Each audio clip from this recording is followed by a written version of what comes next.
once more. Lord, you big enough. Through my trouble and my flaws, oh God, you see above it all. I'm standing strong and it's because of you. Even at my worst, even at my worst, you love me. You wrap your arms around and you hold me close. Even at my worst, you give something I don't deserve. You love me.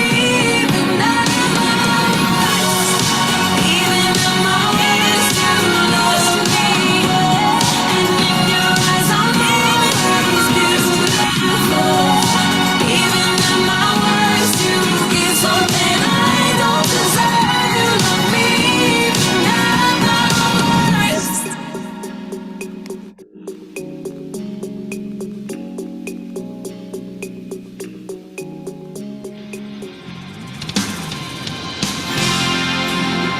Sometimes the hardest person for you to forgive is the one you see in the mirror every day. It's time for you to get free. Sing fire. I decided to stop replaying regrets, and I decided to tell Everything in. my past goodbye. I cannot change what I did, but it didn't change what you gave when you took my place. No more guilt but grace. Time to let it go. Held on way too long, watching reruns of my role. Take the shame away. No more. Reliving mistakes you washed away. So I want you to do what God has already done for you and say, I forgive me. it may have taken a while to get to this point, but I forgive me. if God has forgiven you, why can't you do the same? I forgive me. It's time to stop looking back so God's purpose can move you I forward. forgive me. You may be saying, James, but you don't know my past. I was wrong. I know it was wrong. Carry this weight. Carry this weight for too long. I want you to get free right now and say, I forgive me. you've been hard on yourself long enough. I forgive me. You've always felt like you weren't good enough, but that's I over. forgive me. You've made mistakes, but those mistakes don't get to make you. I forgive me. God knew what you do, and He still chose you. Yeah, I know it was wrong. Carry this weight for too long. But you've been carrying this weight for far too long. I forgive me. Now letting go can be the most difficult part of this process. To have a memory of your past, but not allow those memories to produce the same pain in your future. But today, it's time for you to get your life back. Instead of staying down feeling sorry for yourself, I want you to pick yourself back up and let it go. I'm letting it go. The pain of yesterday, I'm letting it go. you've already taken too much from me. You will steal my future anymore. The memory of every I'm mistake. letting it go. It's time to receive God's grace. You can't change His mind about you anyway. You will steal my future anymore. You could have been a better mother, I'm letting it go. and maybe you should have been a better father. So pick up the phone and call that child. It's not too late. You will steal my future anymore. It's time to let go of the shame. I'm letting it go. The stuff they put on your name. The debt was canceled when Jesus came. You will steal my future anymore. Hallelujah. The cycle's been broken, and now You won't steal my future anymore. God's restoring the years that you thought you lost. He's gonna refund you for the time you wasted. You won't steal my future anymore. Somebody say, I got a future. I don't have an obituary. I got a future. Grace kept me alive because I got a future. Thank you, Jesus. Bless your name, God. I forgive me. Maybe you didn't get it right the first time. I forgive me. But God has already forgiven you. I forgive me. Now it's time for you to forgive yourself. I forgive me. Don't let who you were interfere with who God's allowing you to become.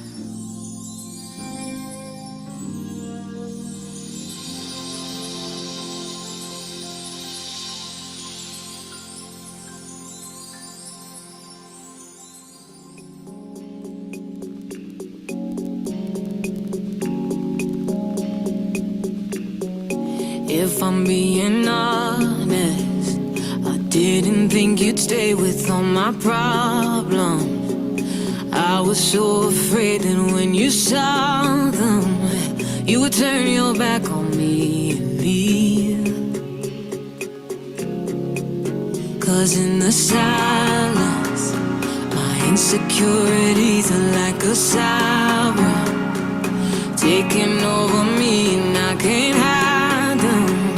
Even then you see the best in me that I can't see. Even at my worst, you love me. You wrap your arms around and you hold me close. Even at my worst, you give something I don't deserve. You love me even at my worst. When I feel pressure, you reach out, you pull me back together. Who you are to me, nothing can measure. If I have you, I have everything that I need. When I fall down, you pick me up. When I feel small, you pick it up. I'm standing strong, and it's because of you. It's because of through my trouble and my flaws, yeah, you see above it all. I'm standing strong, and it's because of you. Even at my worst, you love me. You wrap your arms around and you hold me close. Even at my worst, you give something I don't deserve. You love me even at my worst. Even at my worst, you love me. And in your eyes, I'm always beautiful. Even at my worst, you give something I don't deserve. You love me even at my worst. When I fall down, you pick me up. When I feel small, Lord, you pick it up. Through my trouble and my flaws, oh God, you see above it all. I'm standing strong, and it's because of you. Even at my worst, even at my worst, you love me. You wrap your arms around and you hold me close. Even at my worst, you give something I don't deserve. You love me even at my worst. Even at my worst, you love me. And in your eyes, I'm always beautiful. Even at my worst, you give something I don't deserve. You love me even at my worst.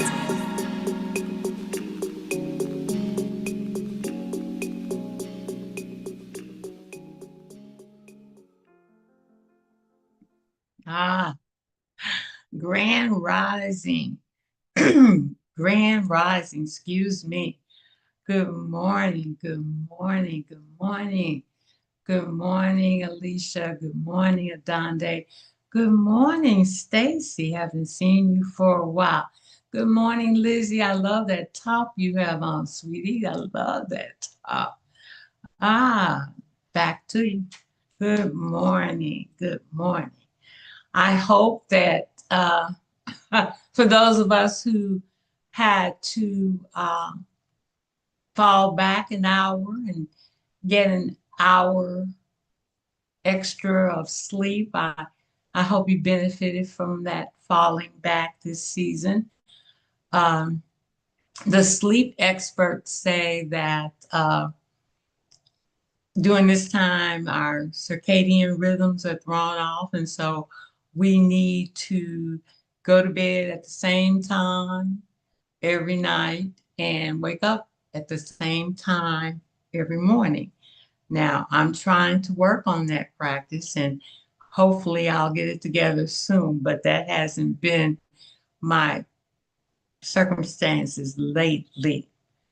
But it is always good to gather here in this sacred space with you, my spiritual companions.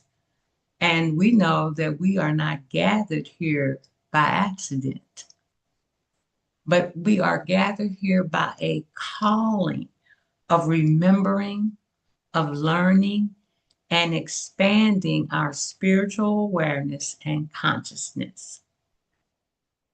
In this sacred circle of love, we pause and remind ourselves that we are not moving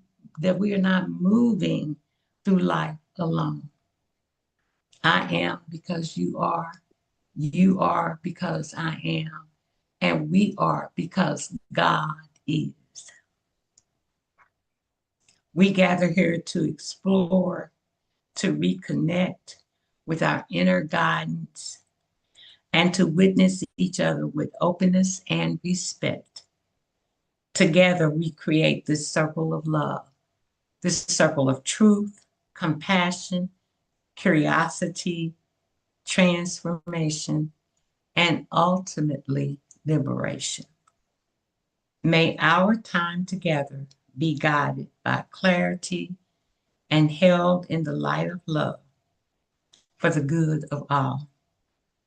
Welcome back to this sacred circle of love, the alchemizing medicine of spirit rising, the salon for the soul. Taya, I love that picture there. Oh my, your altar, I'm assuming. Is that your altar, dear? That is my altar with my beloved collaborator, Ibrahim Baba. That's his photo. Thank you so much. It's such a gift to be with you. It's a gift to see you too, darling. Thank you. Good morning, Carolyn. I see you're out walking on this beautiful autumn day. Good morning. Got your gloves on. I know it's a little chilly, but you're faithful for that morning walk. I love it. I love it. Well, you know, this is a time that I love where we get to check in and say how we are arriving this morning. And so I want to, I probably should pray us in first though, before I do our check-in. I think I'll do that first. So if you can attune your heart and your mind and open up to the spirit that is within and the spirit that is everywhere present without. As we release all our concerns and worries and tap into our oneness with our Creator and with all of creation, with each breath, let us breathe in God. And with each exhale, let us breathe out love.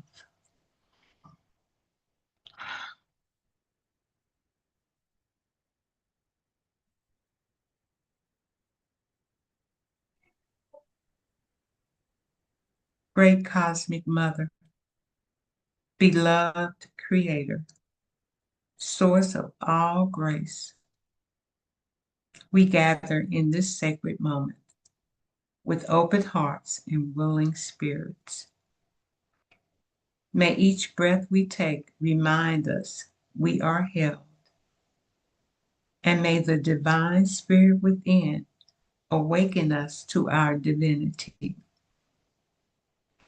Today, we bless every part of ourselves, the healed and the healing, the confident and the unsure. Holy Spirit, Guide us into gentle remembrance that we are worthy of love without earning. Let each inhale soften the stories of not good enough. And each exhale release the burdens we no longer need to carry. May we greet ourselves with kindness as we would another, learning her way. We call in gratitude to the ancestors who paved the way, known and unknown. We are grateful for their wisdom, their protection, and their love that has evolved us. Today, may we honor the tender courage it takes to turn inward. May all who ask receive. May all who seek find. And all who stand at the door now, may the door be opened. For the kingdom of God is at hand. And so it is, and so it shall be.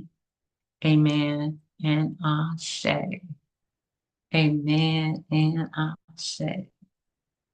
So now we get to check in. I love this part of our gathering. And so I invite you to share what Spirit has been whispering in your soul or nudging, asking of you lately.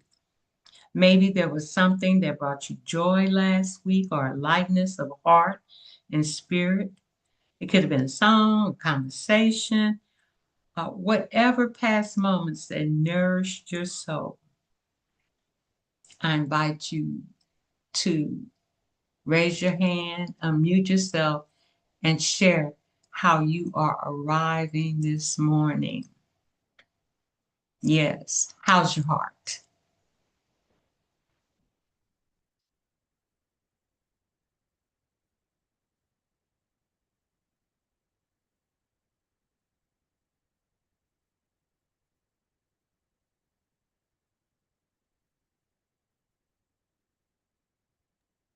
I can jump in. Jump in. Can you hear? Thank you. Jump in. All right.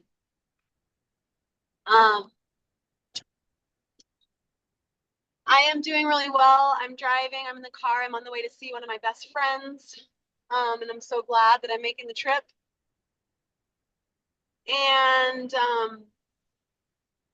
maybe just what I'll lift up is I'm definitely feeling the sacredness of this season and just come deeper into autumn and winter and the holiness of this time of year. And I'm giving thanks for spending some time with a sister last night in really simple and heartfelt ritual and ancestor ritual, just lighting candles and sharing stories and love of our ancestors. And it was so fulfilling for me. It was so fulfilling. I'm feeling my grandpa was like my kind of like my biggest ancestor, I guess, in the sense of like the closest person to me who's on the other side. And I'm just like feeling that and like wanting to remember him and wanting to honor him and like just I'm feeling pulled into the practice, the like continual practice of remembrance and honoring and tending that connection with his spirit and with the spirits on the other side generally. So yeah, I'm giving thanks for that.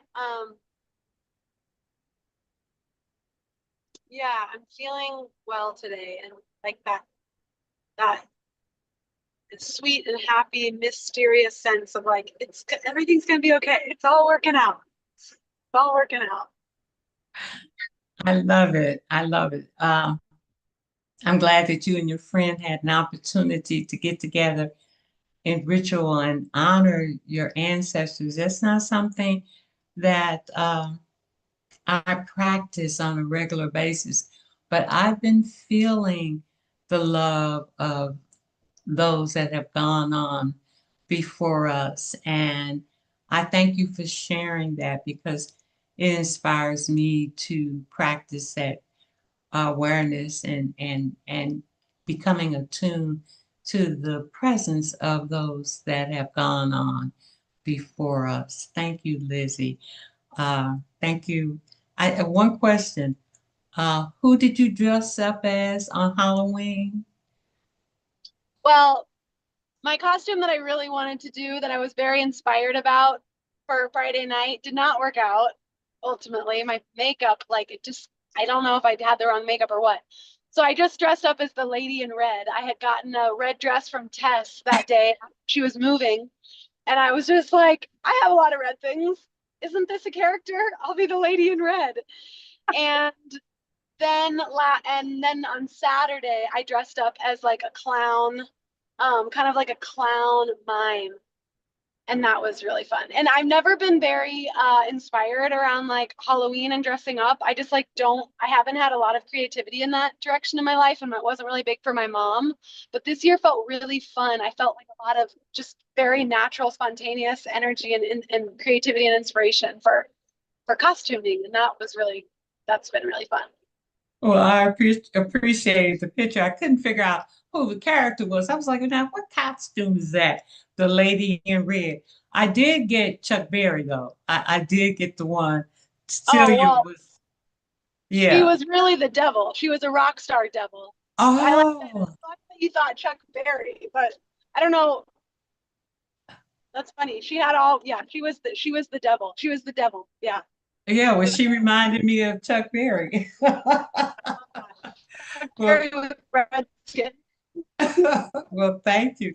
Who else would like to chime in this morning and check in and tell us how they're arriving? What spiritual nuggets would you like to share?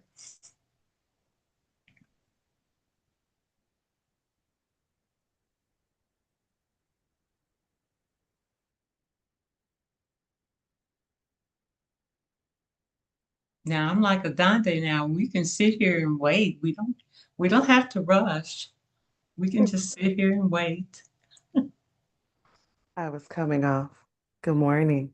Good morning. Welcome back to St. Louis. Yes, thank you. Um, it was absolutely refreshing, so that was what I needed.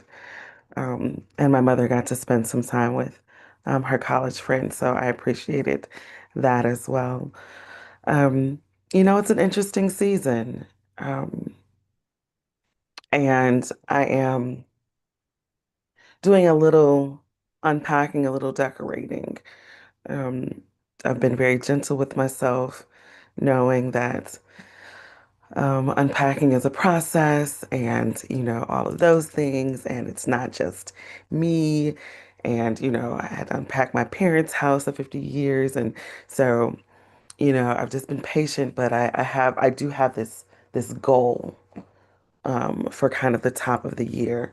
And so I'm doing a little bit in that direction. And I realized this thing about, like moving on. And it's interesting, this song that you chose, the first one, I Forgive Me. Um, and this thought is kind of coupled with another thing that I had read at some point this week, but someone was asking, like, what's the most like difficult part of grief, or like what's the part about grief that you didn't anticipate or expect, or that no one told you, and things like that. And while I didn't read anyone say it the way that I thought, I've had a hard time with this moving on piece, like the guilt of doing something else or new or creating new memories or all of these things that seems very inconsiderate and rude and all of these things. And so I'm processing that emotion. Um, like acknowledging that I can feel that part, but I also have a life to live. And I can feel the hurt of wanting people to be present in the new memories, but I cannot stop living. So, so I'm decorating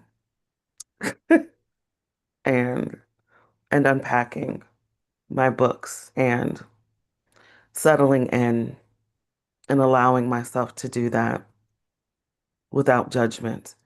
And while I'm talking about physical space, I suppose in actuality I'm allowing that to settle in my life at this moment. That's what I got. That's quite a bit, my dear. First of all, I'm glad that you and Janie got to leave town and take a vacation and she got to visit with her college friends. That wow, just think about that. Ooh, years and years of friendship right there. Yeah.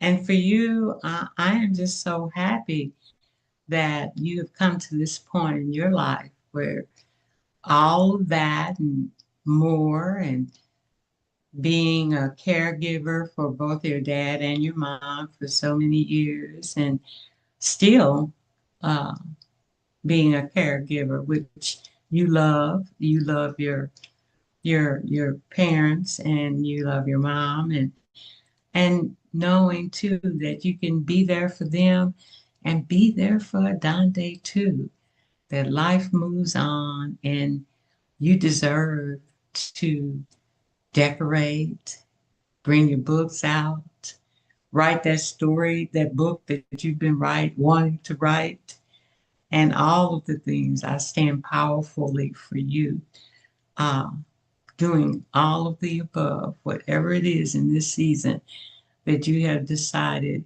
is for you. I know that I've been decluttering and sold some books. Didn't get much money for them, but at least they're out of my house. So thank you.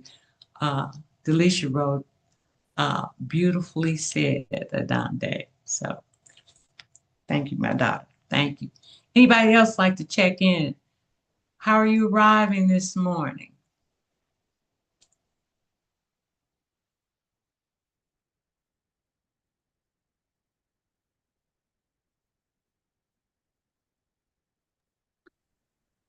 Can you hear me well? Yes, we can. Good morning. Praise, praise. Oh, I'm arriving. Just so glad to be in this circle of community. It fills me, it nourishes me so much to be in this container. Um, I too led an ancestral reverence ritual last night with Michael and a circle of friends, and it nourished me so deeply because I don't have a lot of friends where I live. And I really enjoyed the people that came and the little seeds of new friendship that I have here means so much to me. Um, I being new in an area that that phrase from scripture, I was a stranger and you welcomed me in, has real meaning because I long for deeper relationships. So yeah, I'm here real happy to be in community with you all. And we're happy you could be here. I so miss those gatherings. Yeah, I wish I could have been there with that ritual of reverence to the ancestors. Thank you so much, Carolyn. And I know that you will continue to see good friends and harvest those relationships that you so desire. Just give yourself time. Give yourself time. Dominique wrote, I'm doing okay. I feel like my heart is needing clarity today. Well, we pray, Dominique, that something will be said, something you will hear, something will touch your heart that gives you clarity today. Anybody else? Anybody else? Stacy, we haven't seen you for a minute, dear. If you would like to check in with us, we've missed you. Hello, good morning, Oh, good good morning. afternoon. Good afternoon for you. Yes. Well, yeah. It's so good to see your face and to hear these voices. And I don't have, unfortunately, much time today. I have to hop off shortly, even though I plan to spend these few hours with you. A friend called and I think she's been having some difficulty, so I'm going to prioritize her needs today. And I pray that she is okay because she has been MIA for months on end. Um, but other than my concern for her, I arrived with a light spirit. Um, I am, like someone else mentioned, enjoying the fall and navigating my body continues to change as I undergo treatment for the breast cancer. So there's a constant shifting that happens. So now I normally enjoy colder weather, and now my body is a little less able to take it. So there's an adjustment. And I'm like, okay, I'm from New England. I'll just layer up a little sooner. Um, so I'm trying to make sure that that joy isn't taken away from me. And it's, bright and sunny, and the sky is blue, and the air is crisp, and just soaking in the normal joy that normally comes with this season. I'm also, it's so funny how there tend to be themes whenever I listen to how folks are arriving. I too am enjoying the prospect of making new friends here in the DMV. When I came here, I was on the road and working all the time, so I didn't really get a chance to socialize and meet people. Then the pandemic hit, so really, what could I do? And then all this health stuff hit me. And now I'm a little bit more active. Um, Now, relative to a normal person, it's not very active at all, but relative to my norm, is a little bit more active. And I recently did an interview with a news station here for Breast Cancer Awareness Month, and that then uh, put me on the radar for some lovely folks. Um, and now there's the prospect of meeting new people that have some of the same interests that I do, which makes me very, very, very, very, very happy. So, light of spirit, light of spirit. And also, sorry that I have to jump in a few minutes. I'm going to stop talking and hopefully I can hear some more from the rest of you. But sending you love and light and blessings. Thank you, Stacy. I am just elated. First of all, that you're experiencing all this wonderful joy and the prospects of meeting new people and creating new friendships in new spaces.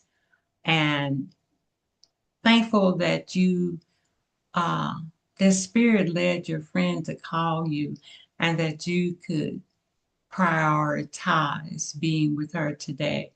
So may spirit give you exactly what to say and how to say it to her will be our prayer. Thank you, dear. Thank you for checking in. Hope to see you next week. Anybody else before we move on into our themes this morning?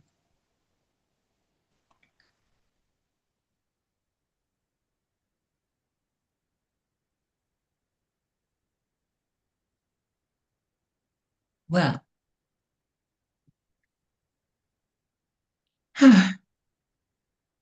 as you know, I studied A Course in Miracles. Good morning, Eileen. Good morning. Would you like to check in before I get started, Eileen? Yes. Good morning. Good morning. Good morning, beautiful. Is there anything you'd like to share with us?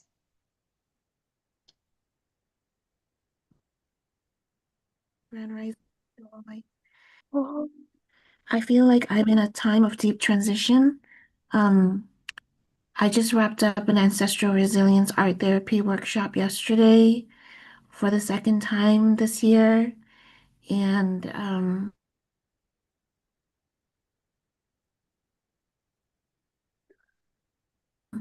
very elated by hold space for that communication with our loved ones.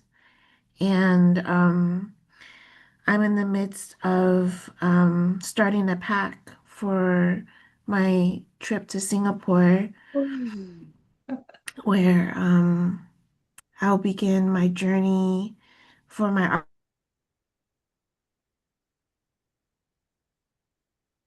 art project about my family's survival as part of the Chinese diaspora.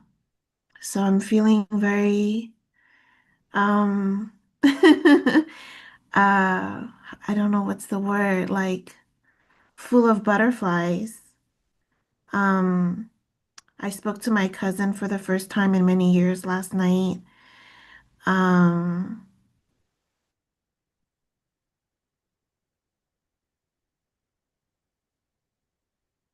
and I haven't seen my father's brother since before he died. So that will be a little strange and different. Um, and they mostly speak Mandarin, even though Singapore was a British colony. So I'll be needing to work on my Mandarin so that I can interview them about my grandparents and how they came over from Hainan during World War II.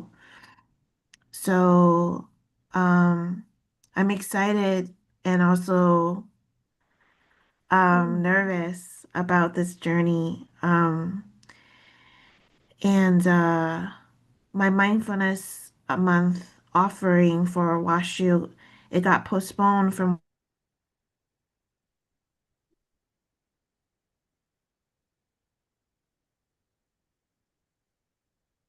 Wednesday because of all the rain to Spirit Rising.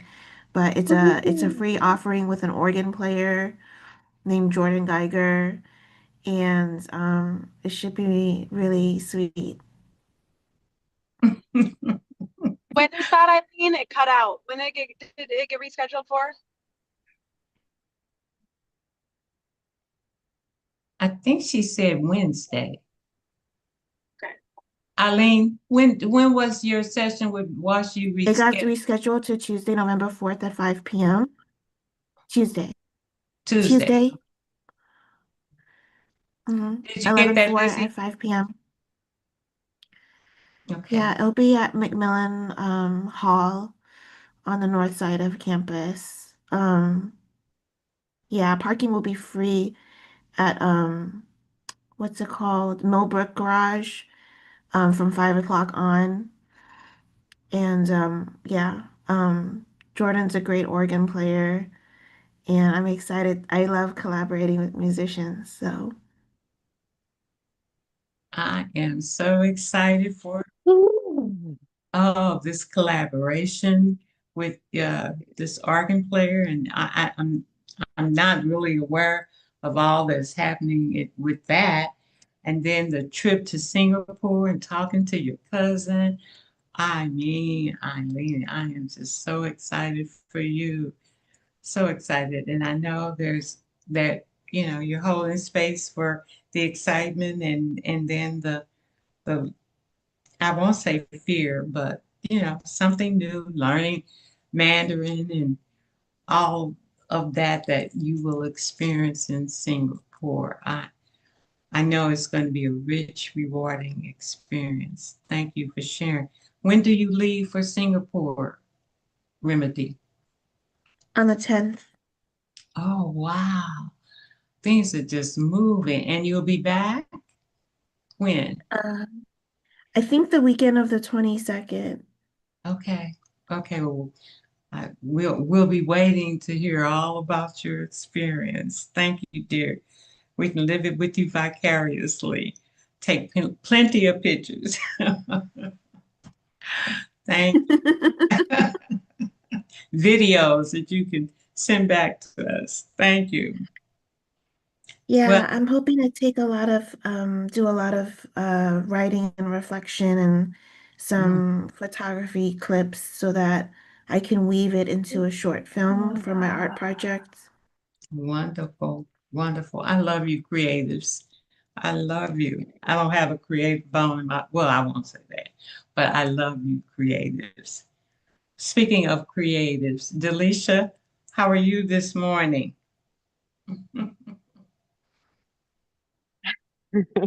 Good morning. What a to be called What a up? creative. I love that. I appreciate that. Good morning. I'm okay. I am loving what I'm hearing so far. I'm taking so much.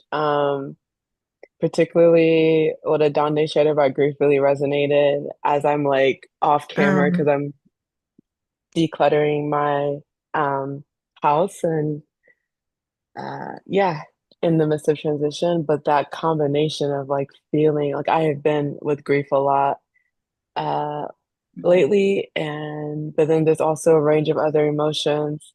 Um and I've just been gifted. I've been blessed. Um I think because of grief is one of those emotions that you sometimes want to stay away from. And I'm like, I can't go into that right now. I have so much to do. I've had people invite me into ways that have brought me closer to my body and to presence. I had a student after class on Wednesday, like say that she really wants to lead me through a Chinese tea ceremony. And I was like, let's do it. And it took like an hour and a half, but the way that she was so present with this tea and told me the history of this particular leaf and the tree that it's from, and just the meditative practice of like pouring several different cups Hello. of tea and tasting the way that it like after it steeped for 2 minutes versus it steeping for 1 minute, or like the fifth pour up but versus the first pour, and talking about like the teenage life of the tea and how it was more bitter at certain points, and like the when it was getting a bit weaker and like how it was aging. It was just such a beautiful moment that brought me into presence with my body and my muscles, and I could feel like the heaviness. And then I had a teacher in town who, um, that same night, had a teacher in town who like she just had a gathering, and she's one of those people who sees spirits, talks to aliens, talks to ancestors. And so the people in her circle are a lot of folks who have those skills. And we were just in a room together and just like sharing stories and sharing energy, and I could feel my body like cry and just like needed to release and being present with it. And so yeah, it's like feeling the grief, but then also feeling this like there's so much emptiness and there's so much spaciousness. It's like two sides of the same coin. It's like it's empty, there's so much stuff that's no longer here, but there's so much space for what is to come and what else I want to feel. So there's also this process of decluttering has been like also creating more emptiness, but also feeling okay with this new balance of things. So yeah, Adonis' message really resonated, and feeling the grief of like wanting certain people and experiences to still happen, but also wanting to be present with what's new. And then I think what Carolyn said just like hit me. I was like, oh yeah, if I want community, I should probably host a gathering. Like I love that you're like, oh, I want community. Let me host something, and then you get to find people. And I don't think I've hosted things in a while. And so yeah, it just makes me think about how I could take a bit more agency and being like modeling and doing the things that I want to be a part of. So I'm just here quietly cleaning and learning and taking in so much. So thank you so much for everything people are sharing. And thank you for your share. I never thought about the different stages of tea when you said the tea at the teenage stage and the bitterness and that. I never even thought about that. That was beautiful. So, so very beautiful. And yes, this being human, Rumi says, is a guest house. And whatever knocks at your door, welcome it. We can hold it all simultaneously at one time. The grief, the joy, the expansion, the contraction, we can hold it all. Thank you for sharing. Thank you for sharing. I have to admit that I am not, well, I'm not arriving in such a good place this morning. I wasn't feeling well this morning. I feel better now. I remember, I think it was 2 weeks ago, Adande had a bad stomach ache, and she was like, I don't know if I'm going to be able to leave this morning. And that's the way I felt about 8 o'clock this morning. I didn't feel well. But praise be to the Most High. Here we are moving right along. As many of you know, I am a student in A Course in Miracles.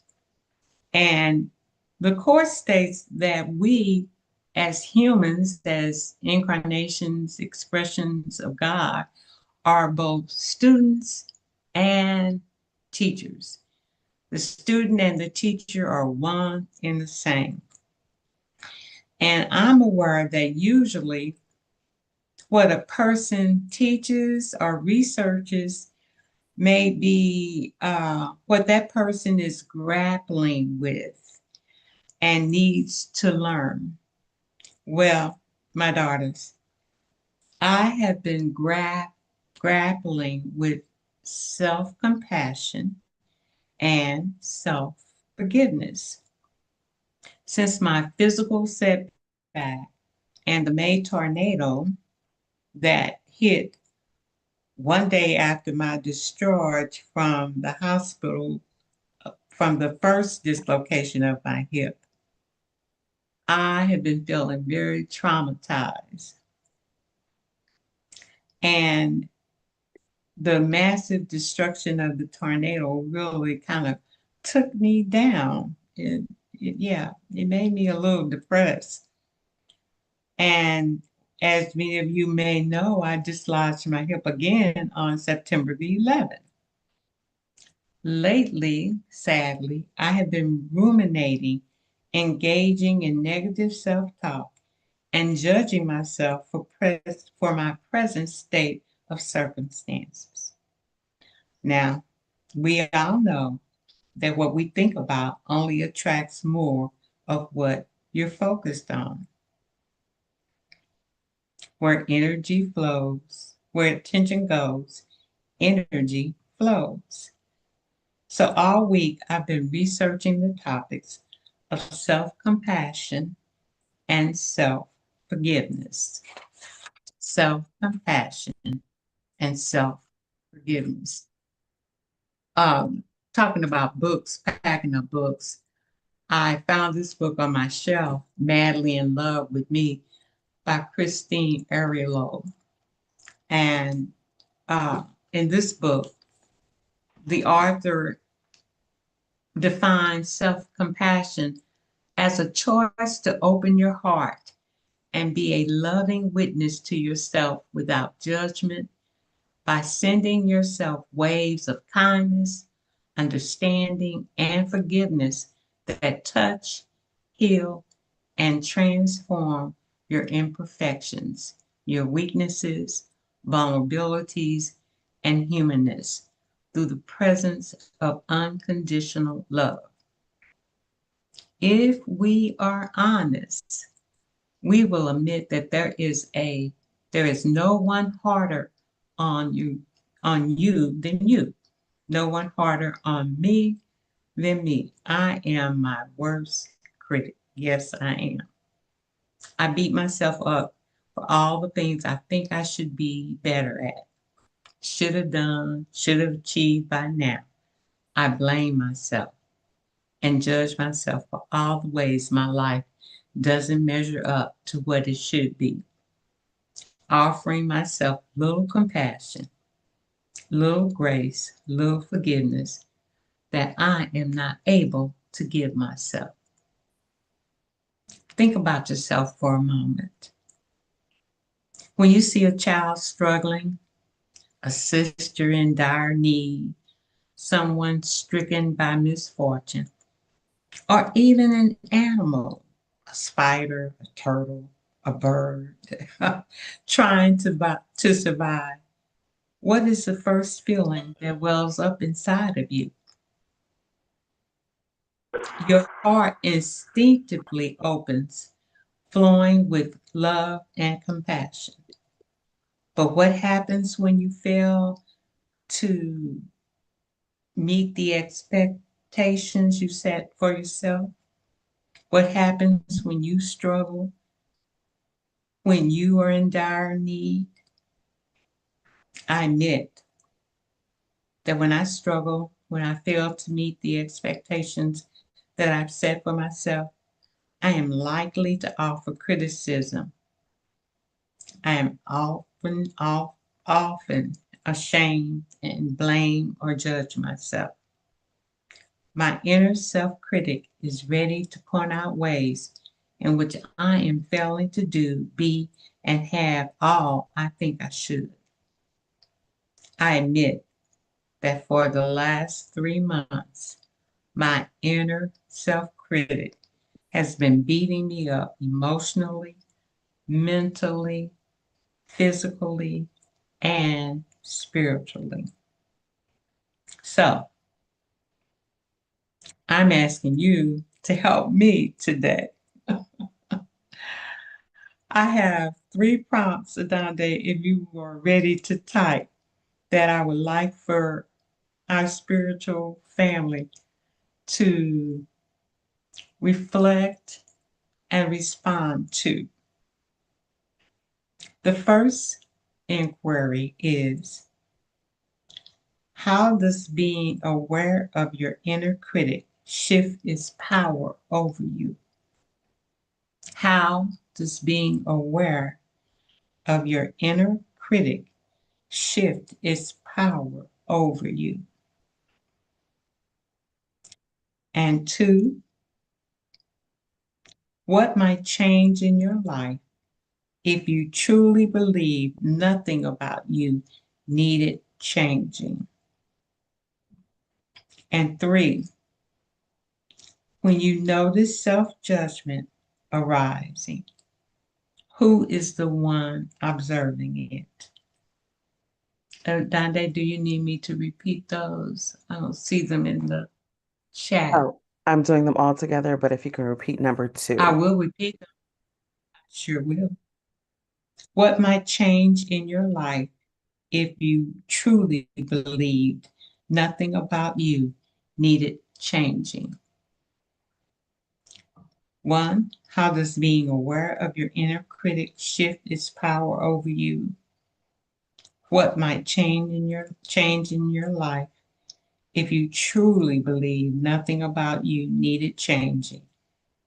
And when you notice self-judgment arise, who is the one observing it? Now, I don't need you, I'm not asking you to answer all 3. I'm just asking that you respond to one as Spirit leads you to respond. And there they are in the chat. Thank you, Dande. Thank you. Thank you, Doc. So would anybody like to respond to either one or all 3? Take a few seconds, few minutes, think about it.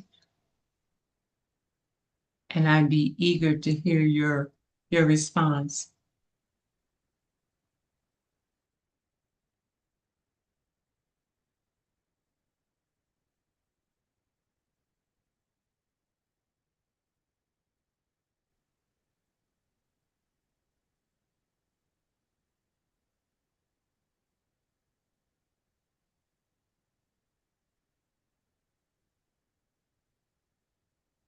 I do have a quick question. It's Alicia. I have a quick question on number 3.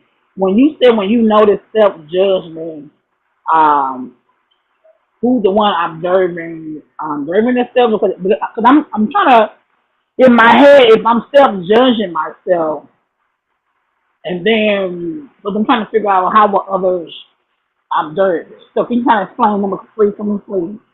Sure. You know, Alicia, I thought about that too. But for me, when I thought about the question and I tried to answer all 3 before I presented them this morning, my self-judgment, the person the most dominant person in my mind who is observing whatever it is that I'm self-judging is probably my father. It's probably my father. And I say that because he was very critical of me growing up and got a lot of negative messages from him that led to my body shame and being overweight. Sometimes when I'm in a room with people of a different status, a different culture, different race, I may feel self-judgment coming from them, especially if it is a group where I don't feel welcome, I don't feel like I belong. I hope that helped you, Alicia. I'm not sure. So what I gather basically, in a nutshell, who caused you to self doubt or self judge? Basically, that's what you're asking, correct? Well, see, I think that question will land for different people differently, but for me, that's the way it landed and resonated with me. Got it. Okay, got it. So Okay. I will answer it from my viewpoint. So I may reframe it a little bit, but I think I got the essence of what you're asking. So I'm gonna marinate on there for a few minutes, and then I will come up with an answer to share. Thank you. Thank you, Alicia. Welcome your voice in this space. Thank you. Been missing you too. Anyone else? Lizzie. I can share, and I want to respond to the first question, but would you repeat it one more time, just so it's fresh in mind? Sure. How does being aware of your inner critic shift its power over you? I love these questions, Mama J, and they're really like on point with me with some work. I'm like doing a deep dive into studying the Enneagram, or a deeper dive into studying the Enneagram right now. And so much of that work and process is like fundamentally about learning to observe ourselves and our habits and our patterns. And specifically, and my teacher is specifically really kind of steeped and studied in like the in kind of observing the inner critic, right? And I just want to say that what changes when I observe my inner critic, when I practice like that self-reflective capacity, is that I realize that like that's not the whole of me. Like this voice that is like saying all these things and like has all these feelings about me and a lot to say negatively about myself and my life and whatever. Like it's not me. It's just a part of me. Like it's a part of me, but it is not the whole of who I am. And it is not actually the whole of reality, right? But when I'm not practicing observing that part, and when I'm not practicing making some space between like my inner observer, or like my higher self, or my bigger self, or whatever, and like this part of me, then I just feel like that's me, and that's all of reality, and that's true. That's like that's the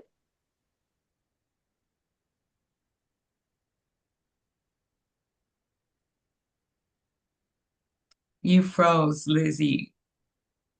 Your connection is weak. space and a little distance, and like, okay, so there's this part of me that has these things to say and has these kinds of feelings, and can I, and then the next step would be like then just like being more curious and kind of engaging with what exactly that is. So anyway, yeah, thank you so much.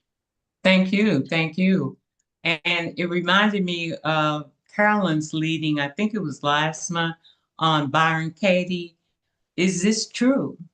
And if it's not true, what is the opposite of this? And I feel that same way.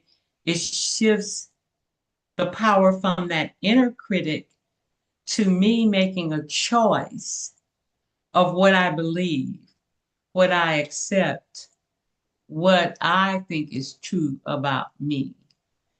And it gives me the autonomy to sit with what I'm feeling, was what emotions may be arising, but yet not let those emotions overtake and overwhelm me. Thank you. Thank you, Lizzie. Anyone else like to share?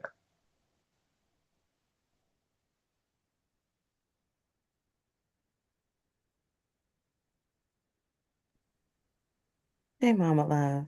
Yeah, babe. I had some thoughts about number one, too. And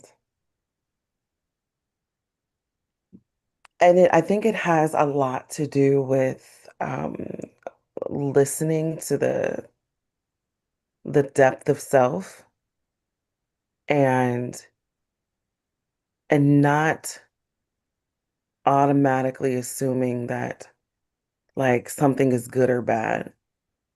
Like I literally remember that being one of the first questions in seminary in an ethics class around, like what is good and versus what is evil. And wrestling with that because we're always taught, that there's a right way, right?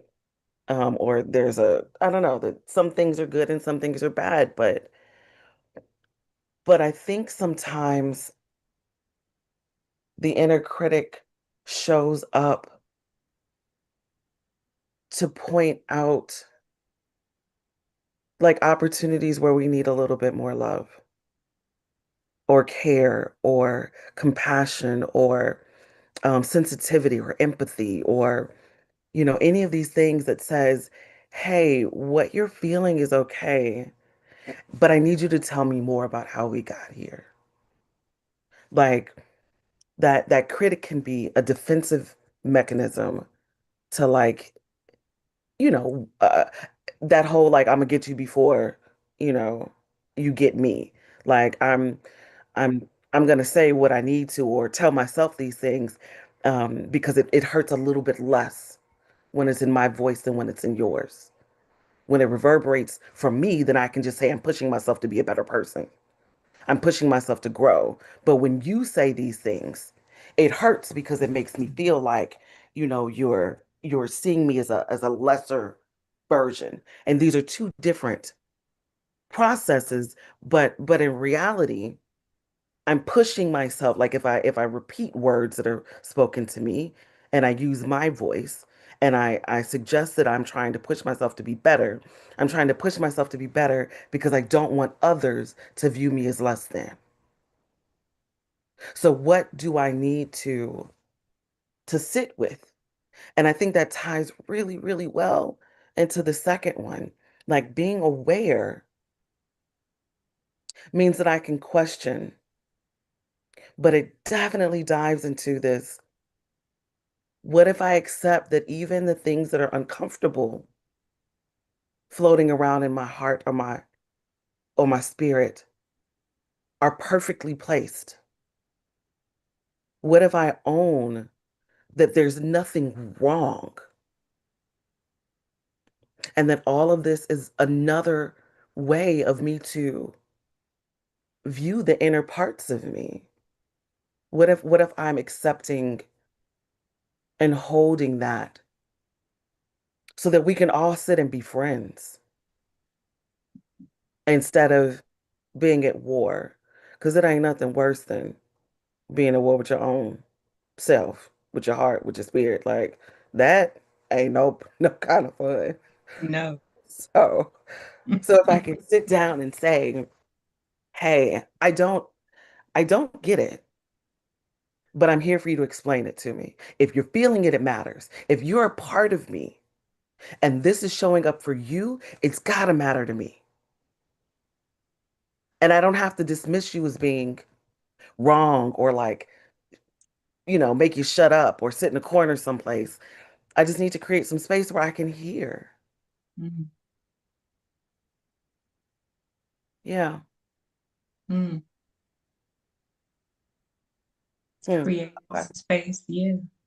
Uh, I love your thinking, the way you process things. I just love it. I can make space just so I can hear, in the Course of Miracles, it says that, those triggers or those feelings are all a call for love, and more love. And I think Shakespeare said it's not good or bad, but only the thinking of it that makes it so. And I don't know the quote exactly, but yeah, we give meanings to uh, words from other people. And sometimes we may not interpret what they're actually saying to us. And if we could just give space to that and sit and let it, as Alicia said, marinate within our spirit, maybe we won't walk away feeling wounded or less than or triggered in some negative way. Yes, Alicia? Uh, yeah, so I answered the question. So I basically reframed the question is that when I self-judge, who and what causes that, or how does that condition me to self-judge? And so I wrote it down so that's all what I can remember. So I said that you guys hear me? Yes, we can hear Okay, you. I just want to make sure. Okay, thank you. So I said Thank when you. I experience self judgment, it often stems from deeply rooted patterns shaped by my experiences, social expectations, and internalized standard of perfection.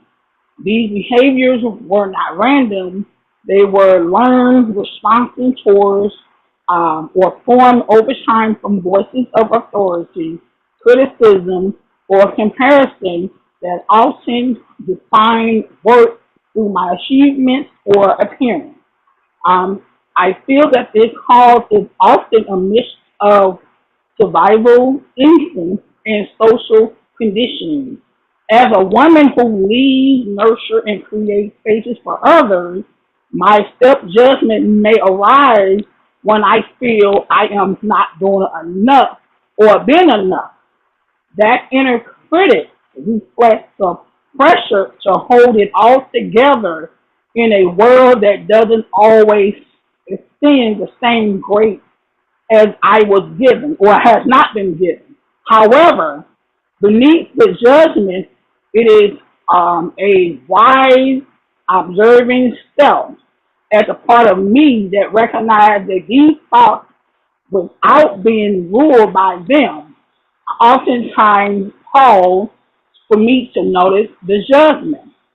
Um, I sometimes claim power from these old narratives and the behaviors, then I then look for an opportunity to feel rather to heal rather than harm. It has caused by the echoes of my past, and it can be suffered through compassion, self grounding, self awareness. Oftentimes, each of these moments of self judgment became a doorway for me to remember my worth isn't always conditional, it's innate, ever present, and deserving of acceptance. So that's what I pretty much stopped right there. You have my closing statements for this session, Alicia. You just dropped the mic on us here this morning. Thank you so much. Thank you. Thank you. Yeah, I can identify with the uh, expectations, especially with the authority figures. My dad, that's the biggest judge in my head right now, or was, and societal expectations. Yeah, growing up in the church, that good girl expectation, pleasing people. Yeah. Thank you, Alicia. Thank you for taking the time to write that down and share it with us. Like I said, I just love hearing your voice in this space. Thank you. Anyone else?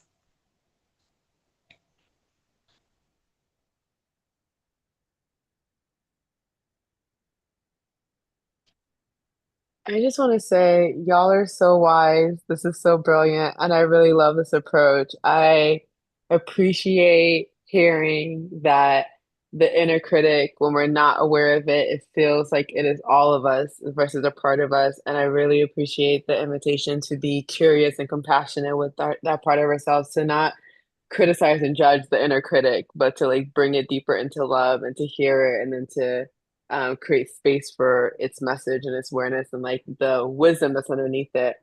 And the second question is so hard for me. Like it's so hard for me to let go of like always improving and always growing and always healing and always it's such a hard thing for me. So I really, really appreciate just the invitation to be like, let me just play and settle in the belief that like I am actually okay. Like I am great. Like there's like nothing need I don't need to be striving, just like the ease that I could feel in my nervous system with that. But it feels really hard when it's been your way of it's what you believe has facilitated your growth for so long. To believe that like without all of this efforting, that like the process of growth is natural and will keep happening, or that there is nothing to grow, that like it's just yeah. So that's a hard one. So I just appreciate everything people are saying because it's brilliant and it's medicine, and I can feel my nervous system kind of like easing into these beliefs. Thank you, Alicia. Whenever I hear the word play, I think of you and Momo. And I was listening to Tony Jones, and she says, it's not my job to heal myself. I'm here to play and enjoy food and enjoy my life and look good and have a great time. She's going to let the healing and all the other spiritual needs that we think we have come from God, because we are already perfect and complete and whole. So thank you, Delisha. Thank you. Adande wrote, oh, that part. The push has grown us for so long. Yeah, yeah. Ooh, the push. Yes, yes. Thank you, ladies. Any final thoughts before I move into the closing?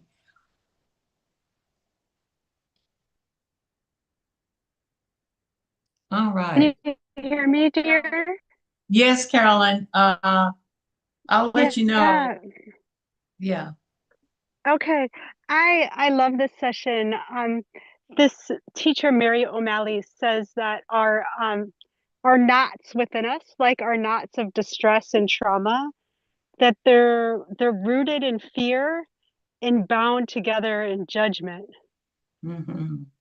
And I find this to be true, that if I listen to my inner critic, if I listen to criticizing others, it's always ultimately rooted in fear.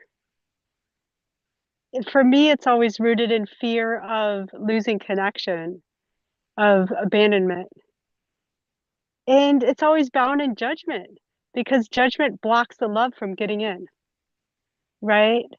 So all of these wounds are a call for love, but when we're judging them, the love can't get in. And I'm feeling just the love in this circle, and bringing to this circle the part of me that sometimes falls into striving, and I got to get it all right and all of that. And it's like, no, I just got to enjoy it. I just get to enjoy being me. I get to let go of that. So that's what I'm taking from this time. Thank you for reminding us. What is her name? Tony. Tony Um, Jones. Tony Thanks Jones. for reminding me of the words of Tony Jones. And I'm getting website photos taken this week, something I've never done. I've never gotten professional photos in my life. And the perfectionist in me has kind of kicked in around this. And it's like, yeah, no, I'm just going to have fun. I'm just going to enjoy myself and have fun. It is such a different approach that I want to be anchoring into. Yes. And I'm thinking about your website and thinking your photos look great. But yeah, lean into a professional photo shoot and see what happens. Yeah.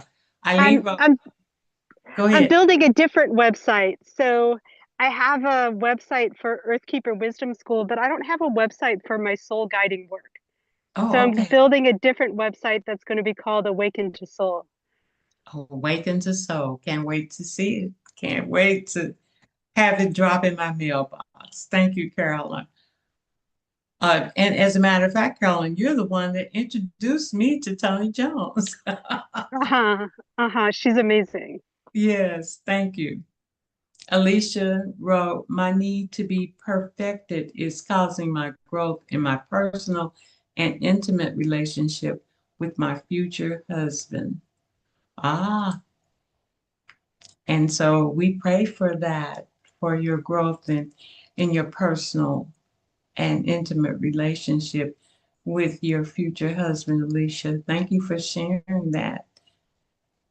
Oh, yes. Some things we have to let go and some things we have to hold on to. You're welcome, darling. So, daughters, we as women deserve compassion daily, during and throughout the entire day. We deserve to be gentle, kind. We deserve loving thoughts and loving acts just because. I love this song. I think the artist Anita Baker. I love you just because. I love you just because I do. And just because we are created in the image of God, God being love, we are love and compassion is our first nature. We were created, born to instinctively be compassionate to ourselves and to others without any condition. But just as we practice being more compassionate to ourselves, we need to let go of self judgment about the past. Releasing past judgments requires self forgiveness.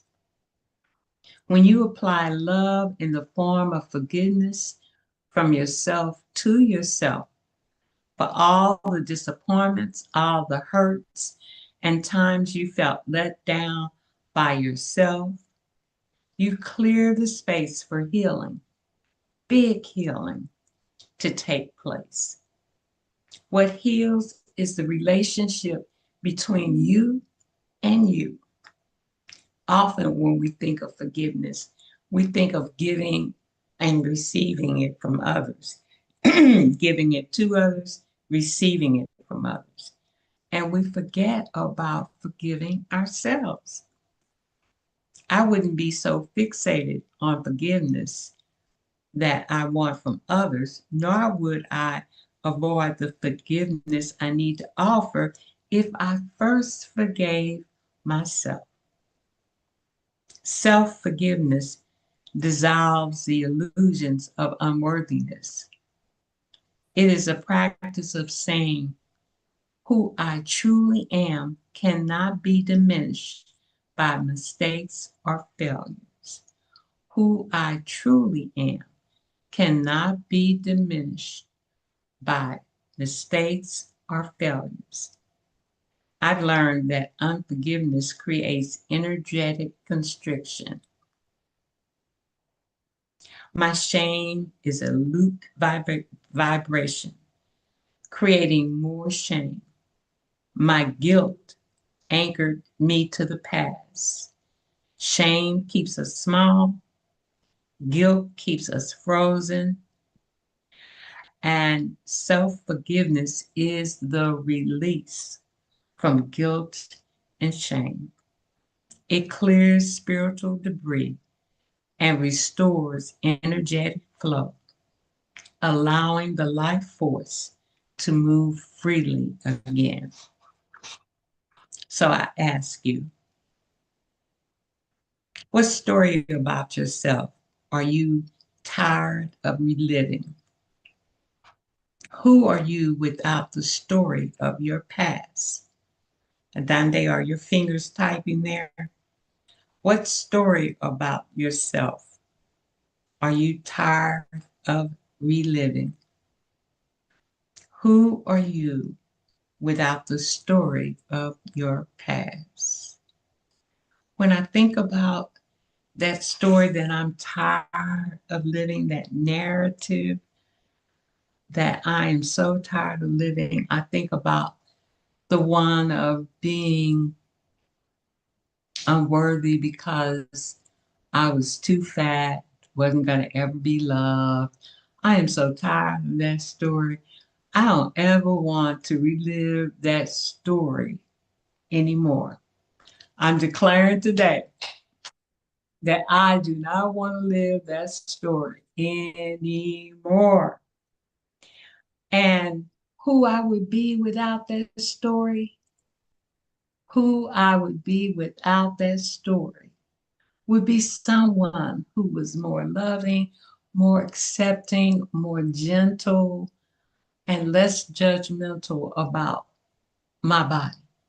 I could walk into a room with my head held high, knowing that I am good enough. I'm good enough. I am perfectly, or how is it? I am imperfectly perfect. I think that's the way it goes. Or I'm perfectly imperfect. Anywhere it goes, I would be more accepting of me and more open to receive the love that is out there for me, for me. So I ask you, what story about yourself are you tired of reliving? And who are you without that story? Thank you, Dande.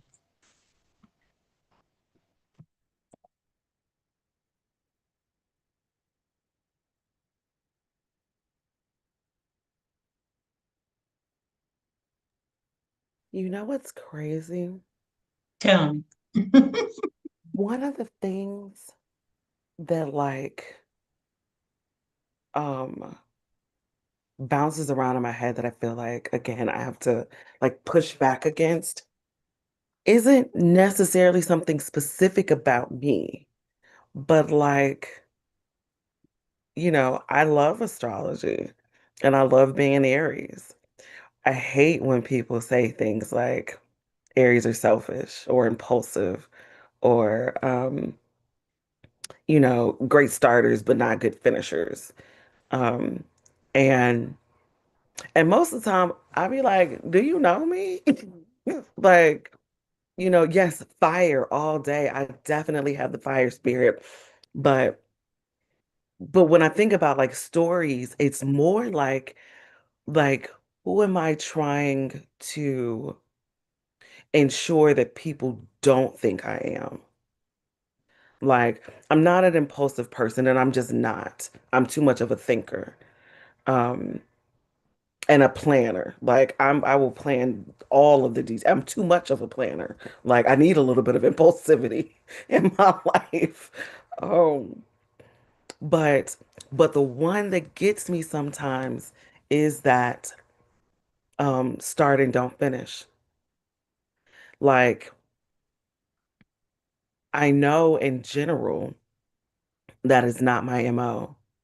But every time I start a small thing and I decide I either don't want to or abandon it or I lose time or whatever, that little thought goes back, here you go again.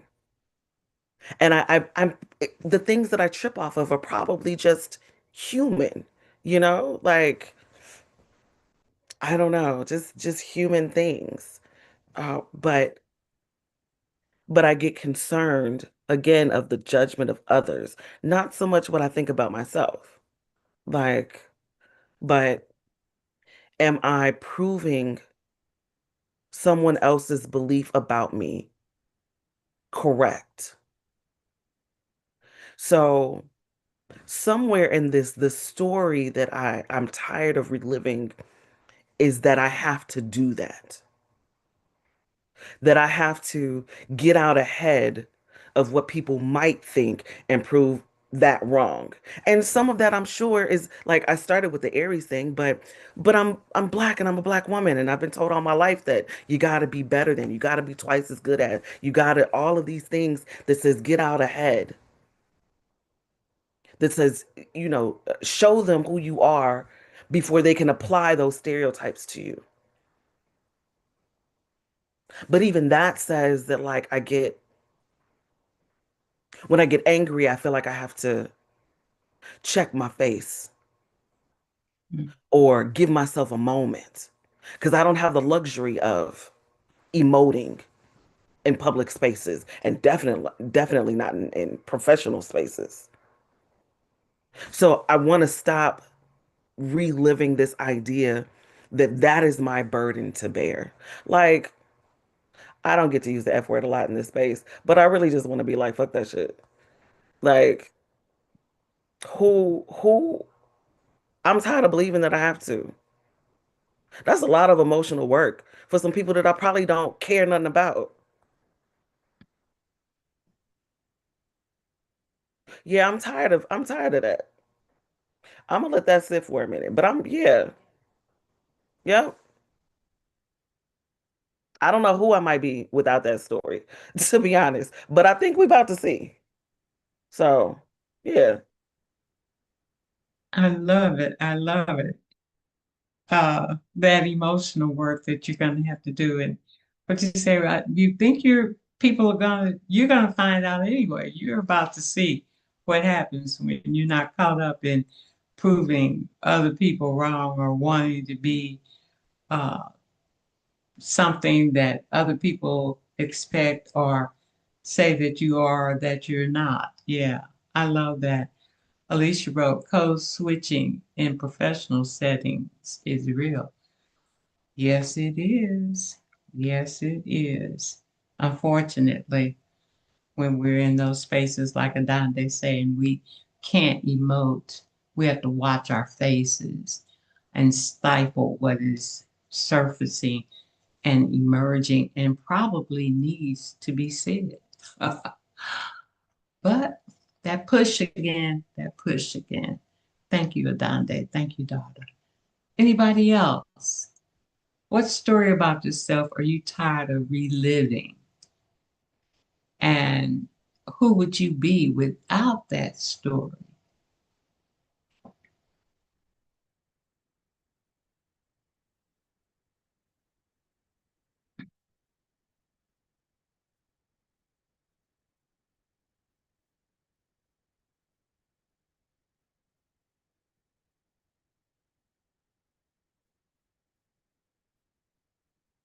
Well, it's about 12:31 and we might rock out of here a little early. In closing, give yourself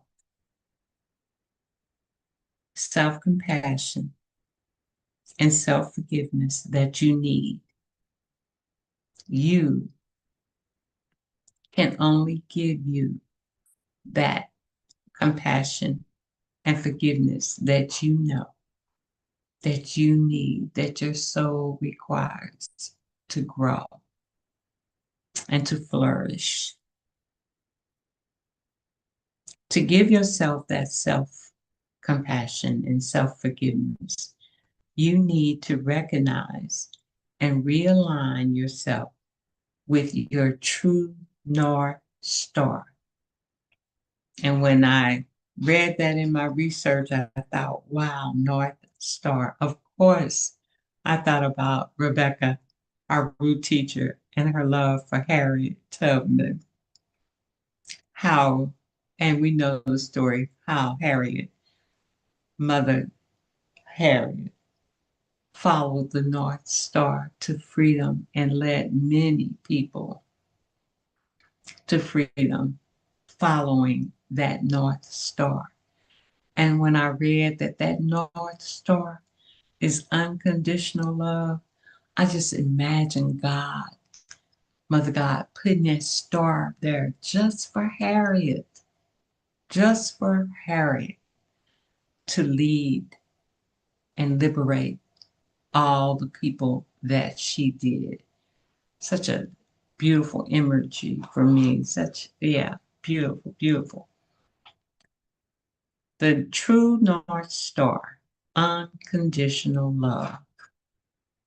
When you give yourself unconditional love, when you falter, when you stumble, when you let go of whatever is emoting inside of you with no fear of reprisal or care about criticism, you can look up and find the warm kindness of compassion and forgiveness to guide you instead of cold, harsh criticism and judgment.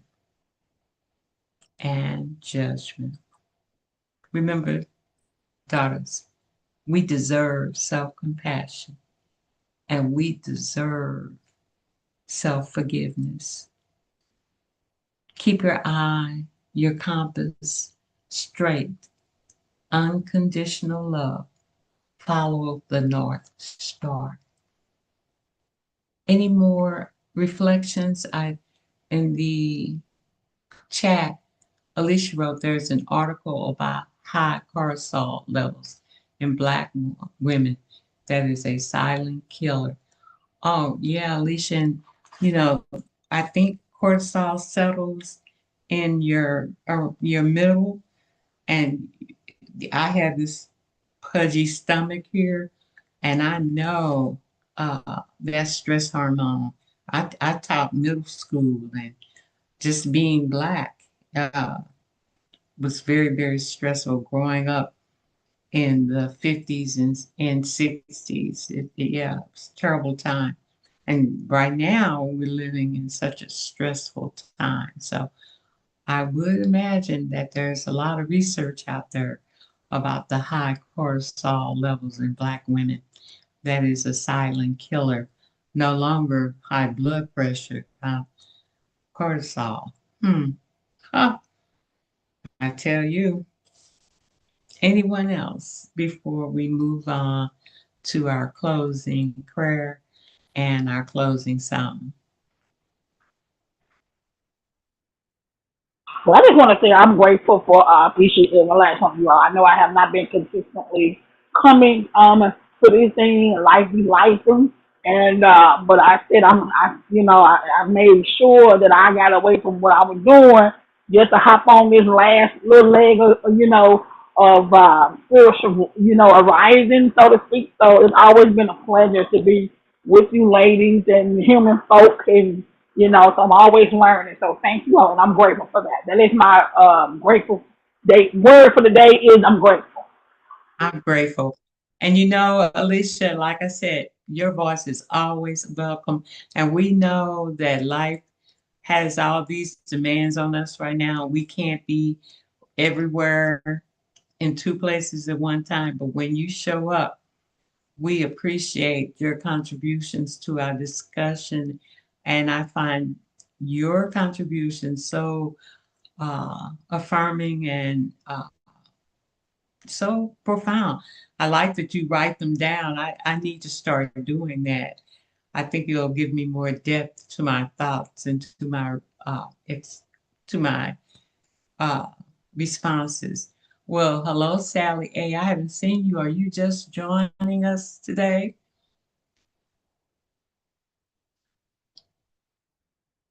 I guess you No, can't. I've been here for most of the day.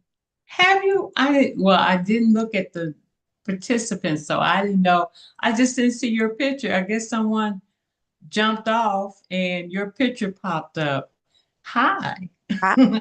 I thought about you for our check-in this morning. How's the daughter and baby progressing? She is six months right now. Is that right? Yeah. We call the baby Peanut. Peanut's fine. We've been going through a move. I just got back in town from a cruise to Mexico, and Yeah, we got today to finish everything up, and it's a lot. It's. I know she was overwhelmed, but friends are showing up and helping out, and so we're not here by ourselves. So yeah, yeah, So you're moving. I did not know that you were yeah. moving. She's moving in with the father of her child, and I'm looking for a place right now. Hopefully, I can get it within 2 weeks and be done with it. And so yeah, Well, we'll be yeah. praying for And I you. hate moving. I know. Thank you. I do not like packing, and I do not like any of it. But it's got to get done. So It'll get done. It'll get done. I yeah, hate I hate decluttering, so I'm with Mm, you on uh, that. all of that. All of that. Well, Yeah. thank you. I'm sorry I No, didn't you're good. yes, yes, yes. Because I would have said hello to you. As a matter of fact, I was thinking, where's Sally? I guess I should start checking the participants, right? Right. Right. Biggie, I'm good. I will be Thank better tomorrow. Oh, and you had a vacation, huh? You went to where? Mexico, did you say? We took a cruise. Me and two of my best friends from high school took a cruise. Flew into New Orleans, spent the day in New Orleans, got on the boat Sunday morning. I flew in Sunday, got on the boat, got back yesterday. Wonderful. Yeah, Nice getaway. yeah, Nice getaway. And to come back to packing, yes. yeah. But life is life. So And it but keeps on life. you gotta smile through it. No, I don't feel like smiling right now. You don't have to. You don't have to. Absolutely. All right. But it's been as usual. It's in my face. Um, I've got to get those questions, and I'm taking the day off tomorrow, and doing some healing. And so yeah. I sat on the beach. This is one thing I did. I sat on the beach, and I gathered some seashells. And every time I threw a seashell, I tossed out something I didn't need anymore. I didn't need fear. I didn't need this. I didn't need that. I don't need made a whole list.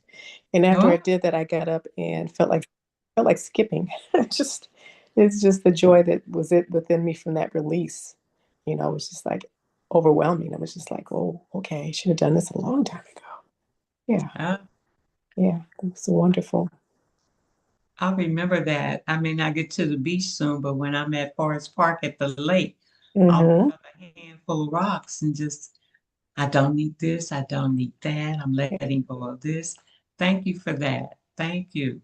And so you're taking off again tomorrow, huh? I got sick the last night there, and stomach issue, and yeah, and I'm still feeling like I'm not going to be able to be in front of a classroom for 8 hours tomorrow. So I'm going to do what I need to do and take care of me. We'll be finished with all of this packing. I'm going to stay at my sister's house until I find a place, and so I'm just going to chill. Well, you deserve it. Listen to your body. Honor your body. Yes, Absolutely, absolutely. absolutely. Eileen wrote, hate Love you, pack. Spirit fan.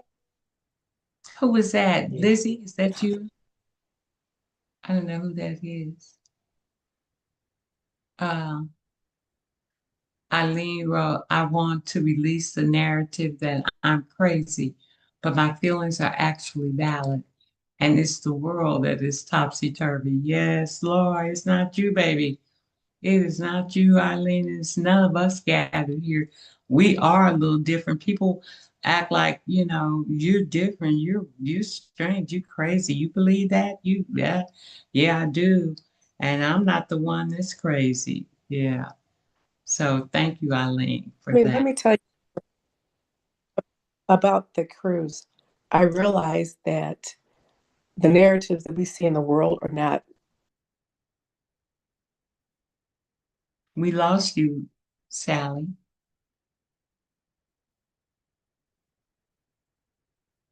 Huh. Well, we lost her. There she is. What were you saying, Sally?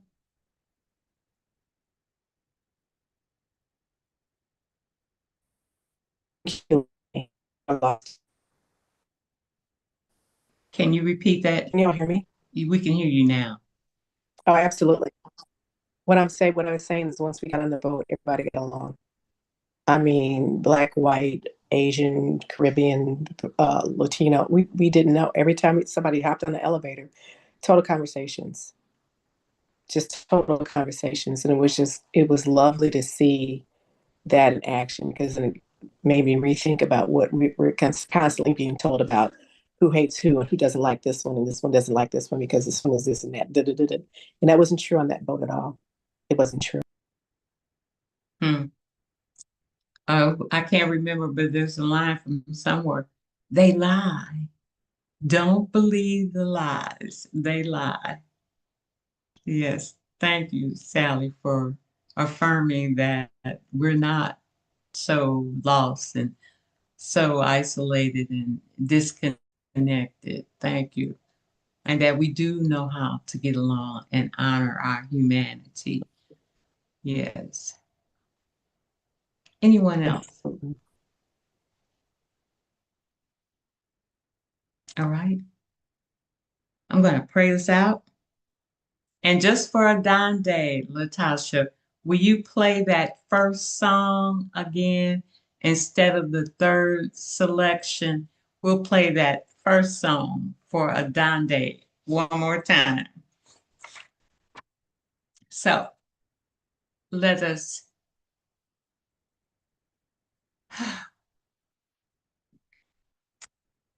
take a moment to pause and become present to the spirit that's within us, the love and the joy. Sacred Mother,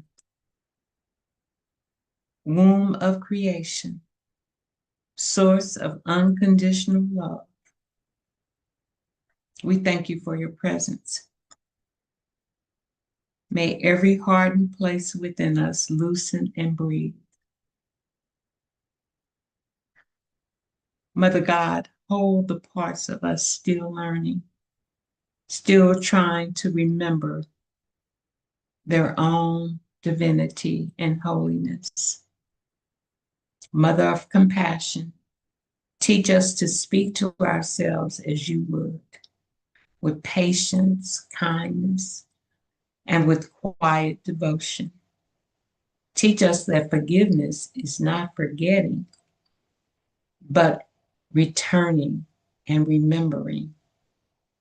Returning to the truth that we are lovable, we are growing, and that we are held in love without a beginning or an end. Eternal love.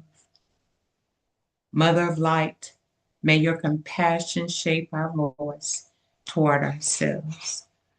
May your gentle wisdom guide us as we release the inner critic, as we choose love over fear. May we lead this sacred circle of love, full of compassion, full of forgiveness, and full of the quiet certainty that we are worthy.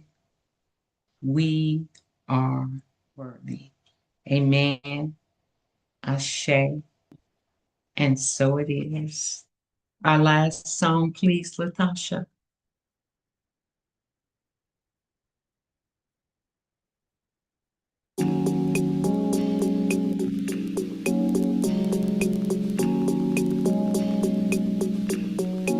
If I'm being honest, I didn't think you'd stay with all my problems.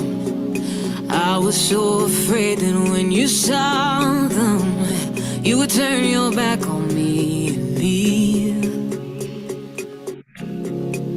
'Cause in the silence, my insecurities are like a siren taking over me, and I can't hide them. Even then you see the best in me that I can't see. Even at my worst, you love me. You wrap your arms around and you hold me close.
trouble and my flaws, oh God, you see above it all. I'm standing strong and it's because of you.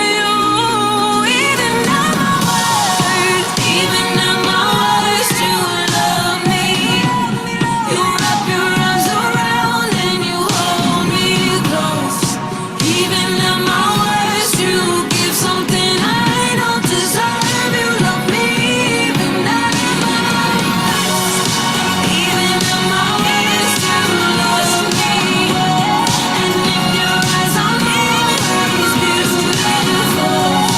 Even at my worst, you give something I don't deserve. You love me. Even at my worst.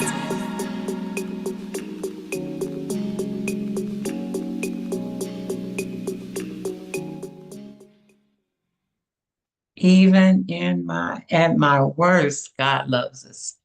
We deserve self-compassion and we deserve self-forgiveness. Sweet Tea, have you been with us all morning? I didn't see you either in the well, I didn't look at the participants, but No, hi. I just hopped on just now. Oh, okay, great, great. Good to see you, sweetheart. I love that new picture right there. I hadn't seen that one. Thank you. So Thanks. you're welcome. The sun is shining. The temperature is 47. It may be a little chilly. If you get out, you know you need a sweater or a jacket. Have a great rest of the week, and I'll see you next Sunday. Love you all. Unmute yourself and say goodbye. Love this. Thank you. Bye. Thank you. You're welcome. Bye, Alicia. Here, y'all. Bye, Remedy. I won't see you Wednesday, but I know I'll be there in spirit. Know that. It's on Tuesday. It's Tuesday. I keep saying Wednesday. Bye, sweetheart. Bye, Asante. Thank you, Latasha. Love you. Absolutely. Have a good one. You too, sweetheart. Bye now.